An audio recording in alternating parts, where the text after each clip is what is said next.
De l'eau, simplement de l'eau de mer. C'est elle qui a ravagé plusieurs kilomètres de ce village de Côte d'Ivoire. Avec le réchauffement climatique, le niveau de l'océan monte, le sable est emporté et la côte attaquée.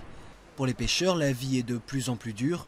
Beaucoup ont perdu leur maison, détruite par les eaux. Je suis venu notamment, ça ne m'a pas averti.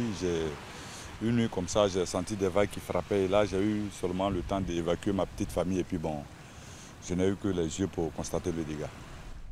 Le village de Grand Laou, sur l'océan Atlantique, disparaît peu à peu. Il était pourtant autrefois un des comptoirs coloniaux de Côte d'Ivoire, situé entre l'océan et la lagune. Les autorités ont déplacé les commerces et services publics sur une autre ville, plus loin de la mer. Une décision déplorée par le chef du village. Laou a beaucoup donné à la Côte d'Ivoire. Laou était la capitale économique de la Côte d'Ivoire à l'époque. Aujourd'hui, tout est parti pour une question de volonté politique. De l'autre côté du littoral ivoirien, Grand Bassam, ancienne capitale coloniale et centre touristique.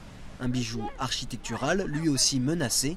Certains construisent des digues pour se protéger de l'érosion marine. Mais il faudrait aussi rénover de nombreux bâtiments d'époque. Le gouvernement ivoirien a une ambition, faire inscrire la ville au patrimoine mondial de l'UNESCO. Il espère ainsi relancer le tourisme et préserver le patrimoine historique.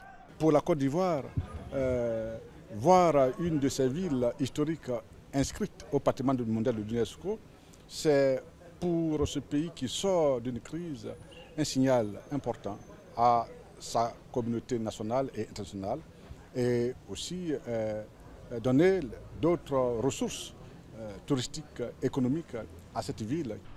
L'État ivoirien avait déjà déposé une candidature à l'UNESCO pour la ville de Grand Bassam en 2009. Une candidature rejetée.